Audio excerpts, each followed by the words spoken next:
so again, we can use these natural breaks as a natural point to just refresh our intention, and refresh our motivation to be here, to continue to learn and be open and share with each other and learn from each other for not only our own benefit, but also for the benefit of everybody. So, because we're not separate. You know, this is something that's you know, it's almost cliche, right? And from Eastern spiritual wisdom, it's like we're all one.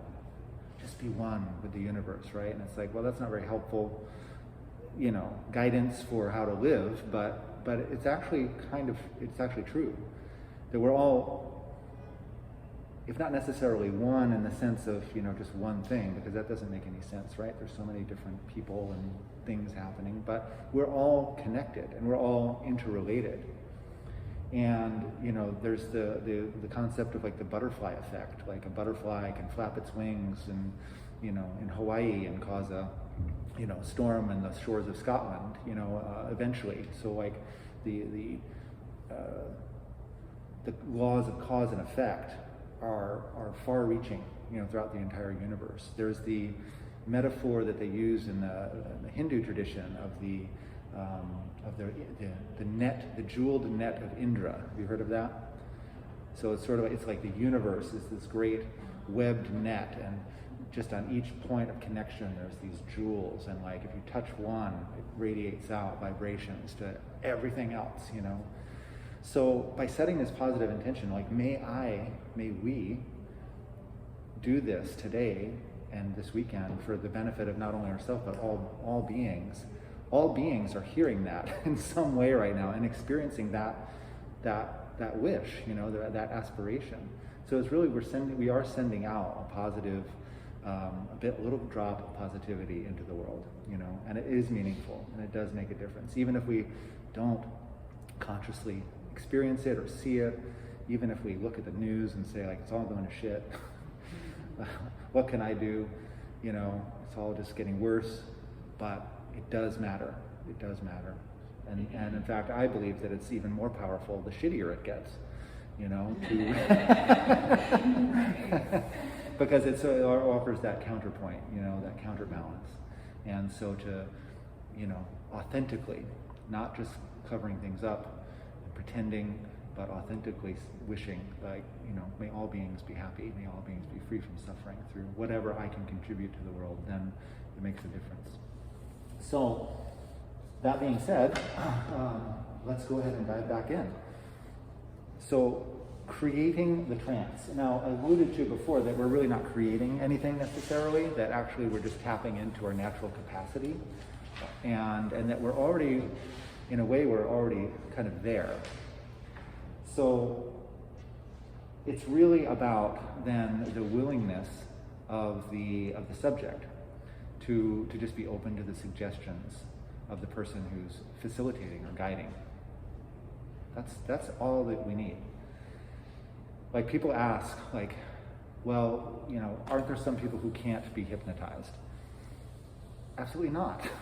They're already hypnotized. They're hypnotized to believe that they can't be hypnotized. So they're already there. I mean, it's just, you know, I've worked with people who are like really like combative in the beginning, and it was more like, you know, like I just want to prove you wrong kind of thing. And it's like, well, it's just about just getting them to shift their perspective a little bit, to say like, look, you don't have to do anything. You know, you don't have to do what I say. You know, you can just, you know, if you want, you can close your eyes.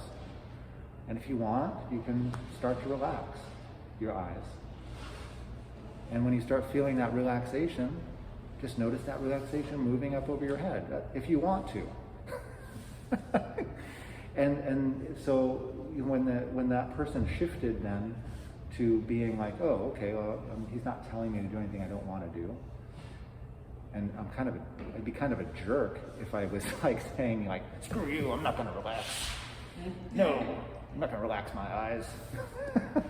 Nobody tells me what to do. Then, you know, once he shifted to that willingness, then he just went right in and had an amazing experience. So it's really about just, you know, having that rapport, creating that rapport and trust with the person that you're working with. and then communicating to them the suggestions that are going to help them the best, and as a when you get into the level of professionally helping people, there's all kinds of artistic things that we can do, and just learning and skills and just nuance and things like that, but as long as you have this, just reading the script is going to be incredibly powerful and beneficial. And the way the script is set up is to just take it nice and slow, nice and easy, and just speak the words, pausing, and there's little spots, and later on I'll explain where all the pauses are and stuff like that. And you don't even have to have a special voice. You don't have to be like, and now close your eyes and begin to relax. You don't have to do that. So in my class, there was one woman, they thought I was speaking with very serious way. I know. And I was like, come on, just speak the way you normally speak, or in a relaxed tone, but it was right, yeah. right, exactly. Yeah, I don't like that either. Like there was a lot of good teachers for my old yeah, like or when a yoga teacher has their teaching voice. Right. I'm like, just try to talk. Just talk. Right. But I don't know why it's so triggering, I think that some people enjoy it. I don't know. Yeah, sometimes it's appropriate, but it's not necessary. It's not necessary. So as long as you have that rapport and trust, it's easy, it's effortless, because we're already there. Just got to be reminded, and then just enjoy the experience. So the basic steps for facilitating a hypnotic trance, and this is very, very this is very bare bones, stripped down, and in fact, I'm sure that plenty of hypnotists would be like, what? That's not right, whatever. But it's really, really simple,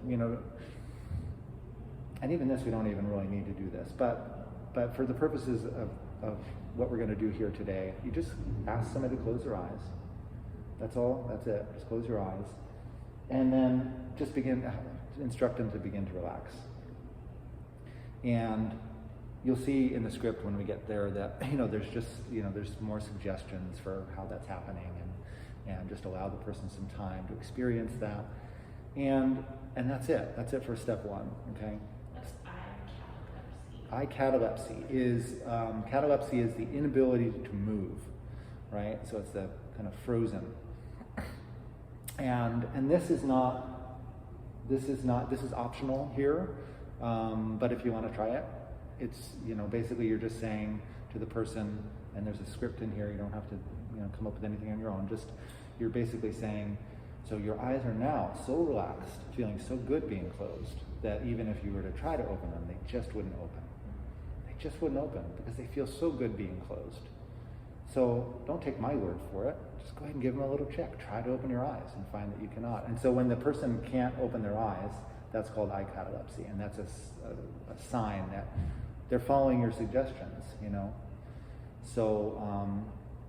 So again, it's not 100% necessary for the purposes of what we're doing here, but if you want to put it in there, you can, and try it and see what happens. We call those convincers. They're convinced now that they're hypnotized because they tried to open their eyes, but they couldn't. Yeah. So now they're like, yep. Oh wow, I must be hypnotized. Yeah. So, but it's true. Like you can do it to yourself. You can say like, okay, so just like put your arm out. Put your arm out. And just go ahead and do it.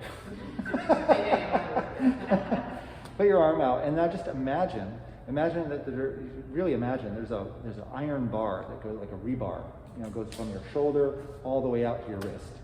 Imagine it goes right through your elbow, right there, and it's just like super, super strong, and it's just there's no way that you can bend your arm now, and just experience that steel rod just going from your shoulder all the way to your wrist, and just try in vain to move your arm and find that you just can't bend it. You just can't bend it because there's an iron bar right there. And so try as hard as you can, try in vain to bend it, and then find that you cannot. And now just relax.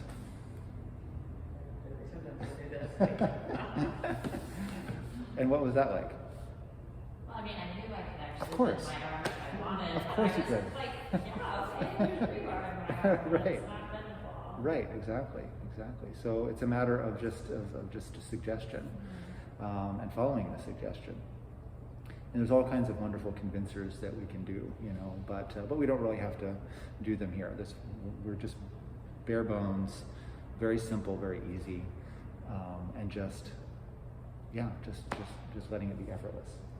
And then the third part is suggestions for going deeper. And again, that's all in the script. And that'll just be things like, just imagine, that relaxing energy moving up over your forehead, the top of your head, down through your body, and you're using this language of like, and as each breath you take, you just go deeper, deeper down, things like that.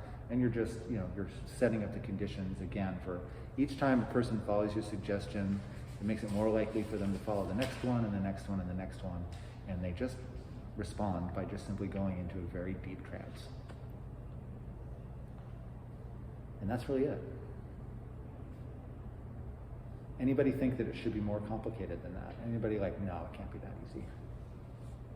And that's so interesting because now this stuff is like, it's so easy for me to fall into these trances, but as a kid, I was very like in my left brain and I just like was just so skeptical the whole time, even when I would try to like meet my spirit guides. Like I was always into spiritual stuff, but I was so skeptical. And I'm wondering, like, what do you do when you encounter people like that? Like I would have been one of those people that like couldn't be hypnotized because even if I went through it, I'd be like, my logical mind would be there, like, yeah, but this is all just my imagination, So I don't know if you ever. And isn't that a wonderful thing that you have that capacity for that imagination? Yeah.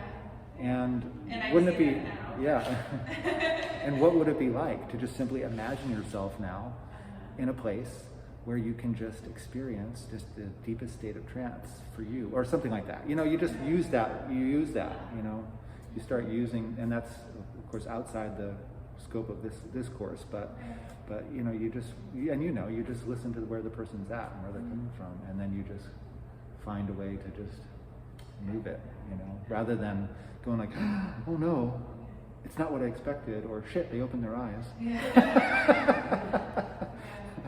If they open their eyes, you just say, isn't that wonderful that you have the power now to open your eyes, and you have the control. You're demonstrating you have the control to do that. What would it be like if you could demonstrate that you had the control to keep your eyes closed? Even if you tried to open them, they just wouldn't open. What would that be like? And then they can't open their eyes.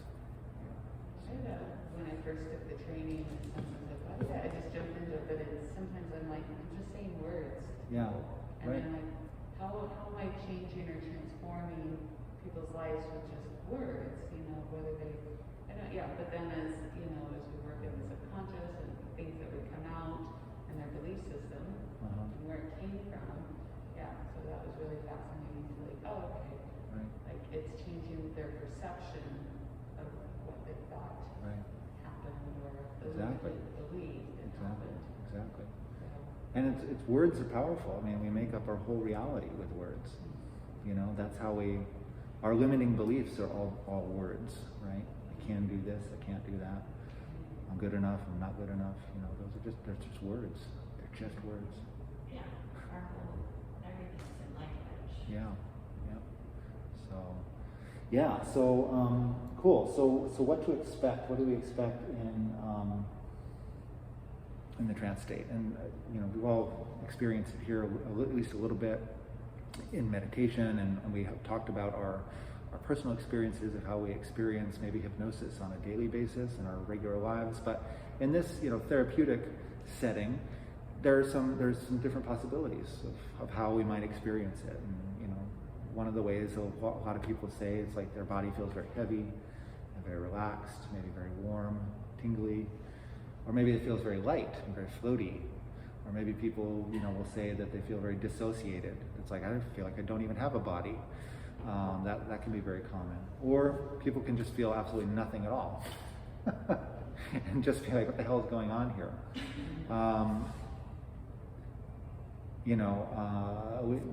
We know somebody that mentioned that, right? It's like, they had this really powerful experience of no longer being a smoker. and their experience was that they weren't hypnotized, and they were like, yeah, how did you, what happened there? And it's like, well, I don't know. Maybe you were hypnotized and you didn't know it. So so all kinds of different bodily sensations. There's time distortion that can be very common. So 5 minutes can seem like an hour can seem like 10 minutes, that kind of a thing. Seeing images or colors sort of like in your mind, that's very common. Or just seeing nothing at all can be very common too. Like people will just see nothing and they'll like, what are you seeing? What are you experiencing? Nothing. Great. Let's go with that. But again, we're just doing relaxation here, so we're not going to do this therapeutic thing today or anything. But just know that these sorts of things can come up for you. And then relaxation can be a byproduct of this state. And just a word or two about that. So if you experience relaxation, that's wonderful, and if you experience something else, that's also wonderful. So just be open to whatever you are experiencing, and just kind of be open and just go with the flow. Okay. All right. So what I'd like to do now is